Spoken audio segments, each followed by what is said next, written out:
요즘 사람들이 가장 고민하는 문제가 무엇일까 깊이 생각해 보았습니다. 두말할 것도 없이 두려움이라고 생각이 들었습니다. 연구기관의 조사에 따르면 사람들은 7,000개의 두려움을 가지고 살아간다고 합니다. 한 사람당 평균 14가지의 두려움이 있다고 합니다. 사람들이 두려워하는 것이 매우 많다는 반증일 것입니다. 여러분의 두려움은 무엇입니까? 암과 치매, 코로나 바이러스를 두려워합니다. 흰머리가 생기는 것과 얼굴에 주름살이 생기는 것을 두려워합니다. 건강검진의 결과를 기다리며 두려워합니다. 나이가 드는 것과 죽음, 그리고 죽은 후에 일어날 일들에 대해서 두려워하는 사람이 참으로 많이 있습니다. 우리나라가 어디로 갈 것인가? 경제가 어려워지는 것과 집값이 떨어지는 것과 세금이 오르는 것을 두려워합니다. 가스비와 전기세가 2배로 오르고, 그래서 저희들도 집에서 가능하면 아끼려고 잠바까지 입고 집에서 생활을 하지만, 그래도 올라가는 공공요금 두렵기도 합니다. 모든 것이 다 오르지만 월급만 오르지 않는 것을 두려워합니다. 가진 것이 부족하고 직장에서 해고될 것과 조기 은퇴당할 것을 두려워합니다. 내 자녀들이 잘못된 길로 가면 어떻게 할까 두려움이 있습니다. 극지방의 빙하가 녹고 오존층이 파괴된다는데 지구가 몸살을 앓고 있다는데 어떻게 될 것인가 두려움이 우리에게 있습니다.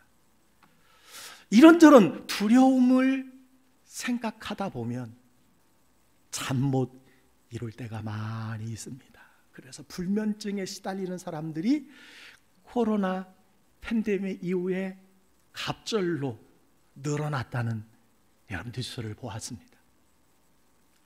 작년 12월 31일 선종한 베네딕토 16세 교황이 2013년에 교황직을 자진 사임해서 역사상 이런 일이 처음이었습니다. 그 이유가 어제 밝혀졌어요. 불면증 때문이었다라는 거예요.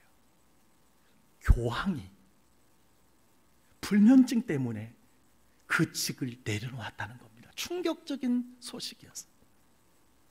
무슨 말일까요? 두려움은 누구에게나 찾아옵니다.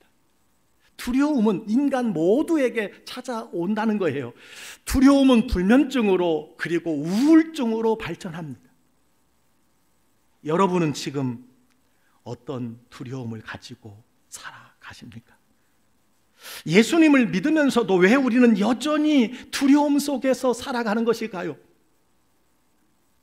이런 두려움의 소리가 어떻게 자유할 수가 있을까요? 여러분, 오늘 이 전에 나오면서 여러 가지의 두려움이 저와 여러분에게 있었을 것이라고 생각합니다. 5주간 말씀을 들을 때에 나에게 이런 두려움이 있는데, 나에게 이런 어려움이 있는데, 여러분 이 말씀을 통해서 여러분이 모든 두려움을 이기시기를, 그래서 승리하시기를 주의 이름으로 간절히 축복합니다. 성경은요, 공교롭게도 두려워하지 말라는 말씀이 몇 번 기록되어 있는지 아십니까?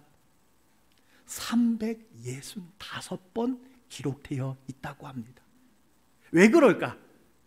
1년 365일을 두려움 없이 살아가라고 하는 하나님의 말씀으로 우리가 해석할 수가 있습니다.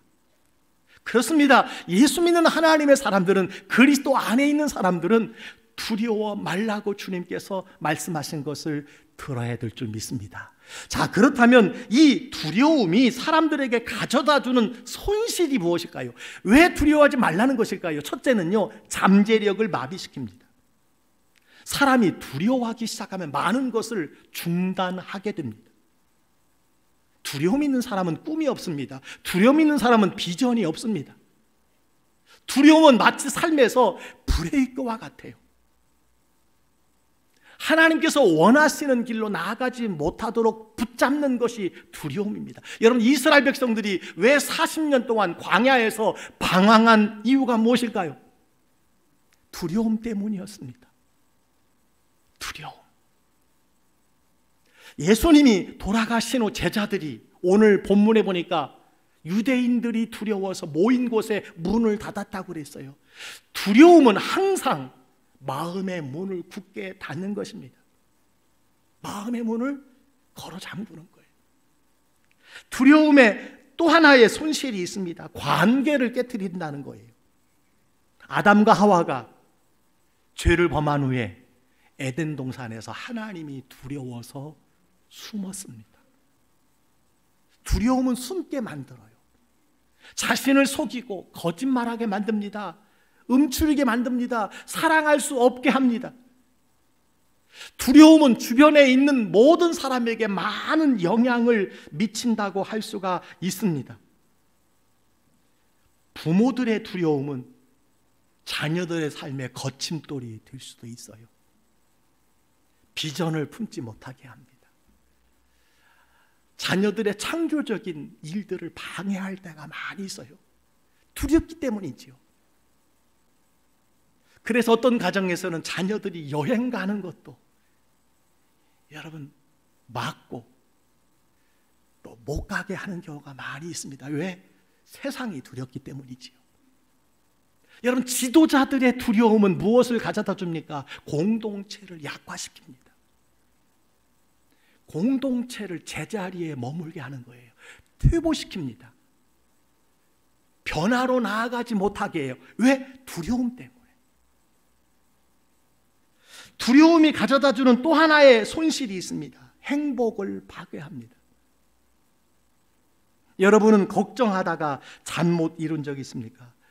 일 때문에 지치는 것 때문에 잠 못 이루는 것이 아니라 두려움 때문이라고 할 수 있습니다.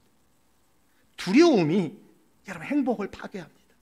그래서 기독교 심리학자인 폴 투르니에는 두려움이 두려워하는 것을 창조한다라고 했어요. 옳습니다. 두려움이 두려워하는 것을 창조해요. 어떤 분은 자신의 부모처럼 절대 살지 않겠다는 이 두려움이 점점 그렇게 살아가게 만든다는 거예요. 두려움이 그렇게 만드는 겁니다.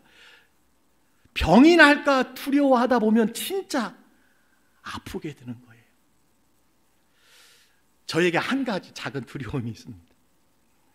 어느 날 뉴스를 봤더니 이 귓볼에 주름이 있는 사람은 치매 가능성이 좀 높다는 거예요. 근데 저에게 약간의 주름이 있습니다.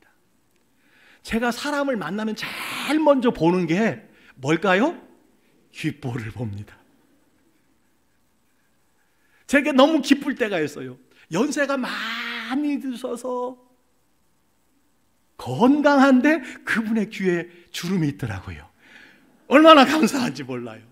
네, 여러분, 병이 날까 두려워하다 보면 진짜 아프게 되는 겁니다. 사람들을 실망시키면 어떨까 이런 두려움이 있어요. 목회도 그렇습니다.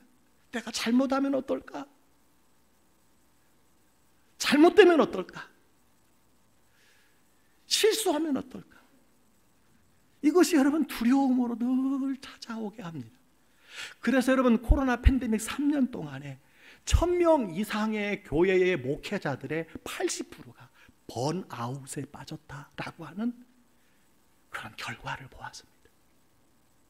두려운 거예요.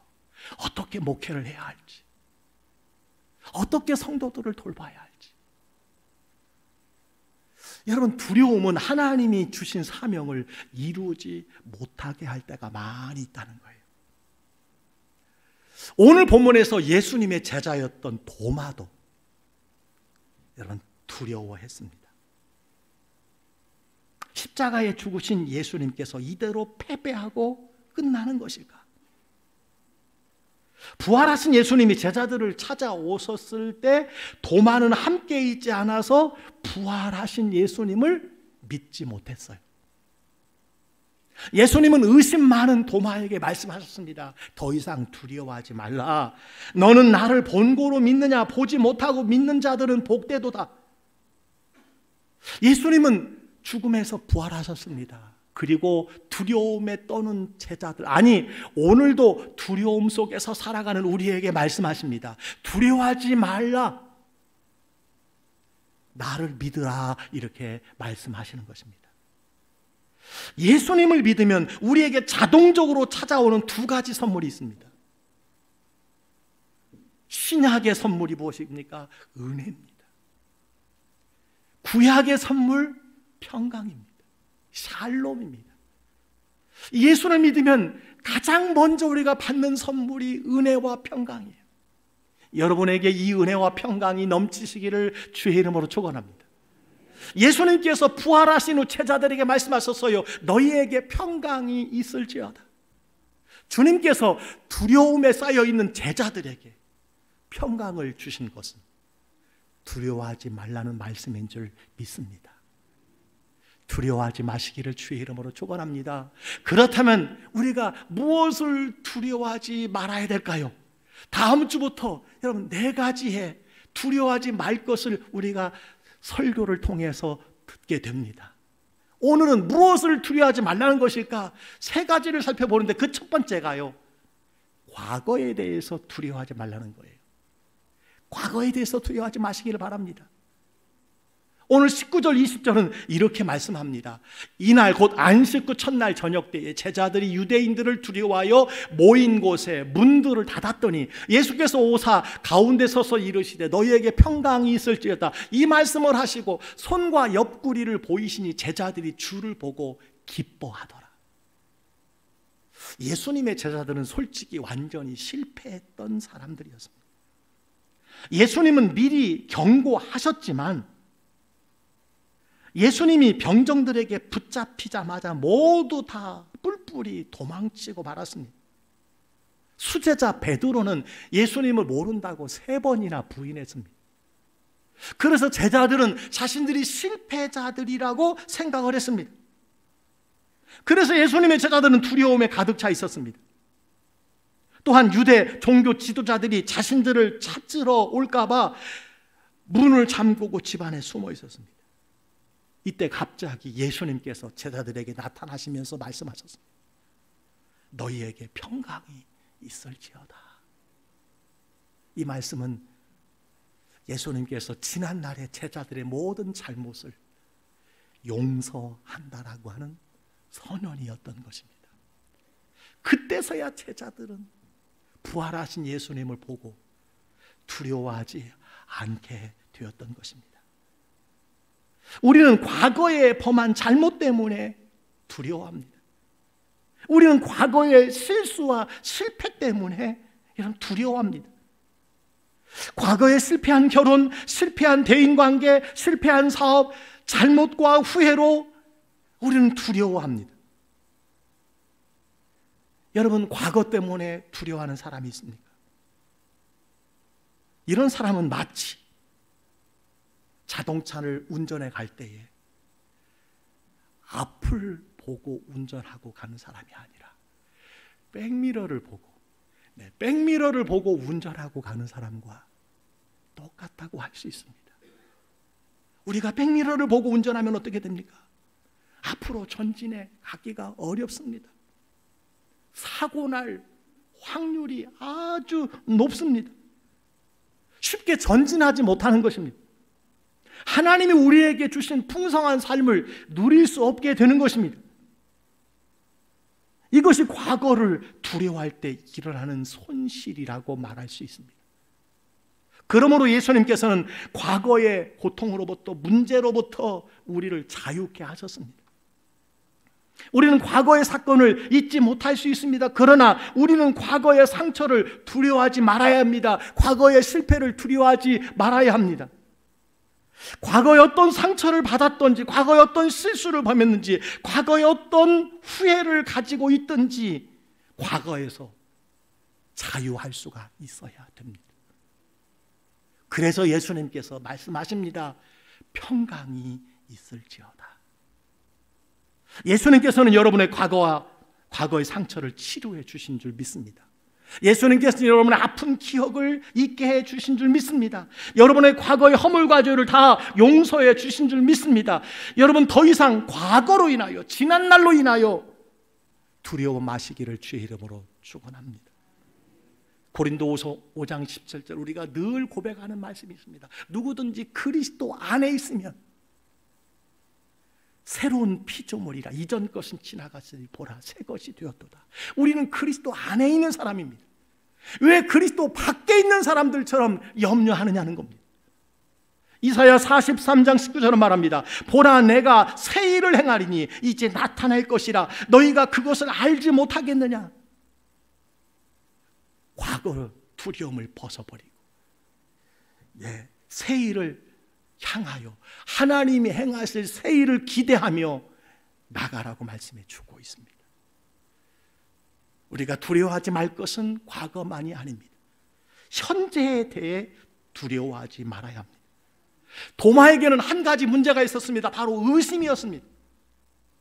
도마는 예수님이 부활하실 것이라는 사실을 이미 예수님에게 듣고 알고 있었지만 의심하였습니다.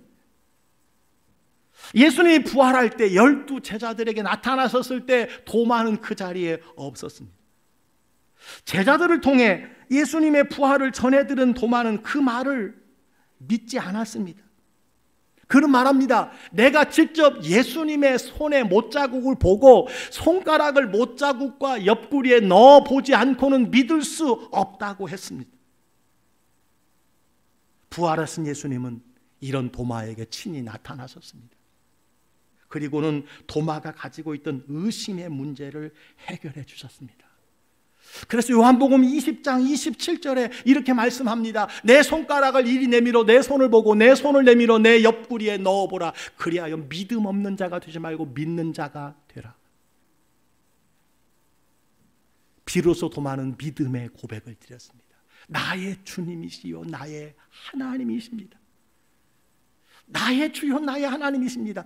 비로소 도마는 부활하신 예수님을 믿고 주님이시요 하나님으로 여러분 믿을 수 있었다라고 하는 사실입니다.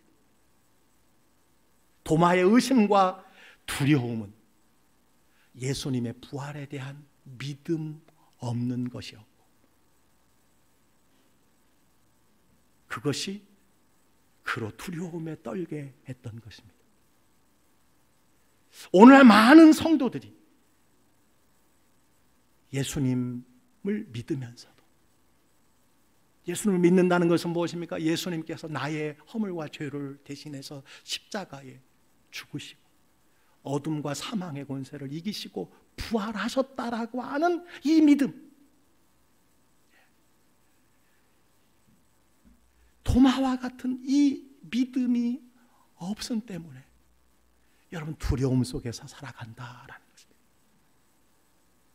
여러분은 지금 어떤 두려움 속에 살아가고 있습니까? 많은 사람들이 말할 수 없는 고통 중에 한숨만 쉬고 살아갑니다. 그런데 예수님을 믿는 사람들조차도 한숨과 통곡 속에 살아가고 있다는 거예요. 예수님은 이런 사람들에게 말씀해 주십니다. 너희에게 평강이 있을지어다. 여러분에게 평강이 있기를 주의 이름으로 축원합니다. 모든 문제의 해결은 주님께 있습니다. 주님이 삶의 모든 것에 키가 되십니다. 열쇠가 되십니다. 자물쇠가 되시는 분입니다. 예수님은 여러분의 부부관계, 대인관계, 건강, 상처난 마음을 고쳐주실 수 있습니다. 예수님은 여러분의 허물과 죄를 사하시기 위해서 죽으시고 다시 살아나셨습니다. 다시 사셨어요. 따라서 우리는 두려움에 떠는 자가 아니라 희망과 소망을 노래하고 예수 그리스도의 이름을 송축하는 자들이 되어야 될 줄 믿습니다. 사랑하는 성도 여러분, 현재에 대해 두려워하지 말고 주님께 한 걸음 더 가까이 나아가시기를 주의 이름으로 축원합니다. 축원합니다. 미래에 대해서 두려워하지 말아야 합니다. 오늘 21절 22절은 이렇게 말씀하고 있습니다. 다 같이 함께 읽습니다. 예수께서 또 이르시되 너희에게 평강이 있을지어다. 아버지께서 나를 보내신 것 같이 나도 너희를 보내노라. 이 말씀을 하시고 그들을 향하사 숨을 내쉬며 이르시되 성령을 받으라.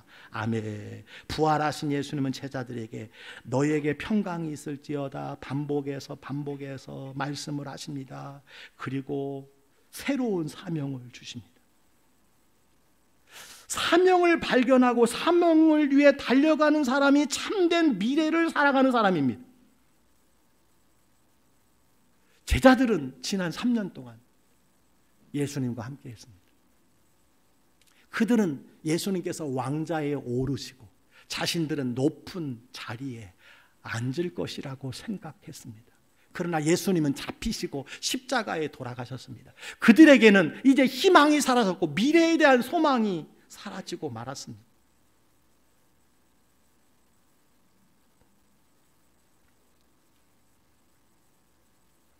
그러나 부활하신 예수님께서는 그들에게 나타나셔서 새로운 사명을 주셨습니다. 그 사명이 무엇입니까? 땅 끝까지 이르러 내 복음의 증인이 되라고 하셨습니다. 부활의 증인이 되라는 거예요. 부활의 소식을 전하라는 겁니다. 그분이 하나님이시고 살아계시고 역사하시고 죽음을 이기시고 사망의 권세를 이기시고 모든 사람을 두려움에서 이기게 하신 분이라고 하는 것을 증거하라고 말씀해 주셨습니다. 예수님께서는 제자들의 힘으로는 이 일을 감당할 수 없음을 잘 알고 계셨습니다. 그래서 그들에게 오늘 말씀해 주셨어요. 성령을 받으라. 성령을 받으라. 제자들은 한 곳에 모여 성령을 사모하며 기도했습니다. 그때 성령이 불같이 바람같이 모인 사람들 위해 임하였습니다. 그들이 성령을 받은 것입니다. 성령의 충만함을 받은 것입니다. 내가 가면 또 다른 보혜사를 너희에게 보내시리니 예수님과 같은 또 다른 보혜사를 너희에게 보내겠다고 말씀해 주셨고 그분이 성령님이십니다. 그분이 도우시는 하나님 성령님이십니다. 그 성령님으로 말미암아 그들은 맡겨주신 사명을 감당할 수 있었습니다. 또한 예수님은 제자들에게 성령을 받을 때 큰 권세가 나타난다고 말씀해 주셨습니다. 여러분 오늘 23절에 보니까 이렇게 말씀합니다. 누구의 죄든지 사하면 사하여질 것이요 누구의 죄든지 그대로 두면 그대로 있으리라. 성령을 받은 우리들이 선포하는 대로 하나님의 성령께서 일하신다는 거예요. 역사하신다는 것입니다. 권세와 능력을 우리에게 주신다고 말씀해 주셨습니다. 제자들은 예수님께 사명을 받았을 뿐만 아니라 성령으로부터 능력과 권세를 받았던 것입니다. 그래서 이때부터 그들은 가는 곳마다 예수님의 부활의 증인이 되었습니다. 이 세상을 변화시키는 사명자가 되었습니다. 예수님께서 부활하셔서 제자들에게 완전히 새로운 미래를 그들에게 여러분 주셨던 것입니다. 우리에게는 미래에 대한 소망이 있습니다. 우리는 예수 그리스도로 말미암아 미래의 모든 두려움을 이길 수 있기 때문입니다. 예수님께서는 제자들에게 하신 말씀이 있습니다. 평안할지어다. 평안할지어다. 이 말씀은 여러분의 삶을 바꿀 수 있는 귀중한 하나님의 약속의 말씀인 줄 믿습니다.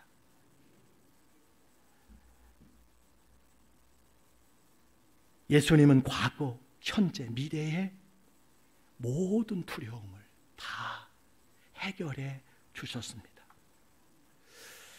누가복음 8장에 회당장의 딸, 그의 딸이 질병 가운데 죽게 되어 예수님을 찾아왔지만 예수님을 만나지 못하고 딸이 죽게 되었다는 소식을 여종으로부터 듣게 됩니다. 회당장이 낙심했습니다. 절망했습니다. 두려웠습니다. 이 소식을 들은 예수님께서 이렇게 말씀하십니다. 두려워하지 말고 믿기만 하라. 두려워하지 말고 믿기만 하라. 그리하면 딸이 구원을 얻으리라. 이미 죽었다고 했습니다. 그런데 예수님께서 말씀하고 계세요. 두려워하지 말고 믿기만 하라. 그리하면 딸이 구원을 얻으리라. 두려워하지 말라. 이 말씀은요, 믿으라는 거예요. 믿기만 하면 두려움이 사라질 것이라는 것입니다. 여러분, 우리가 믿음으로 선포하면 하나님께서 일하시는 것입니다. 특별히 믿음을 가지고 두려움을 쫓아내도록 선포하면 여러분, 두려움이 떠나가는 줄 믿습니다. 마가복음 4장에 보니까 예수님이 함께 타신 배가 큰 광풍에 물결이 배에 들어와 제자들이 두려워 떨었습니다. 주님, 이렇게 된 것을 왜 돌아보지 아니하십니까? 우리가 지금 죽게 되었습니다. 예수님, 우리를 좀 돌봐 주시옵소서. 그때 예수님께서 이렇게 말씀하십니다. 어찌하여 이렇게 무서워하느냐? 너희가 어찌 믿음이 없느냐? 어찌하여 이렇게 무서워하느냐? 너희가 어찌 믿음이 없느냐? 이렇게 말씀하셨어요. 이게 무슨 말씀입니까?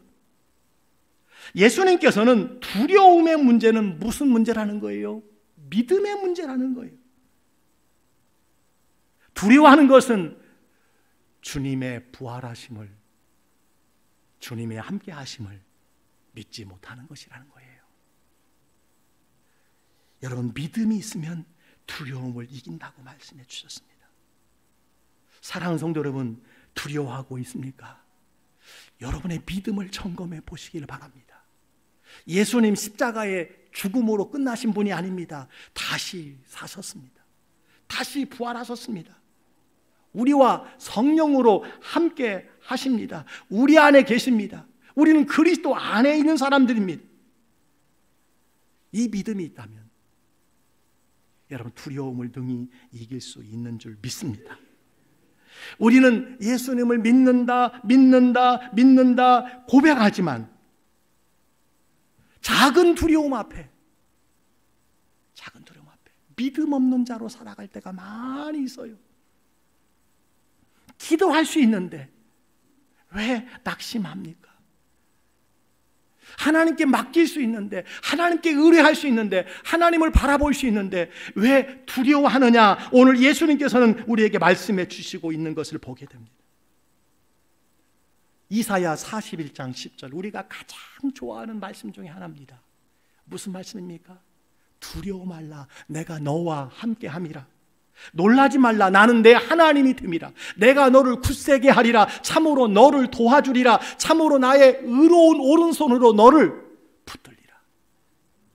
두려워하지 말라는 거예요. 내가 너와 함께 한다는 거예요. 부활하신 주님이 우리와 함께 하니 나는 두려워하지 아니하리라. 나는 놀라지 아니하리라. 여러분, 이 믿음이 여러분에게 있게 되기를 주의 이름으로 축원합니다. 오늘 우리가 어떤 두려움을 가지고 이 자리에 나왔습니까? 여러분, 그 두려움의 보따리를 다 이곳에 내려놓고 가시기를 주의 이름으로 축원합니다. 주님께 맡기고 가시기를 바랍니다. 내려놓고 있다가 돌아가실 때 다시 짊어지고 가는 분이 하나도 없게 되기를 바랍니다. 다 내려놓으세요. 다 맡기세요. 주께서 해결해 주시는 줄 믿습니다. 여러분, 우리가 그런 찬송을 했어요. 주 안에 있는 나에게 딴 근심이 있으랴. 주 안에 있는 우리에게 무슨 두려움이 있습니까? 이 하나님을 믿는 믿음으로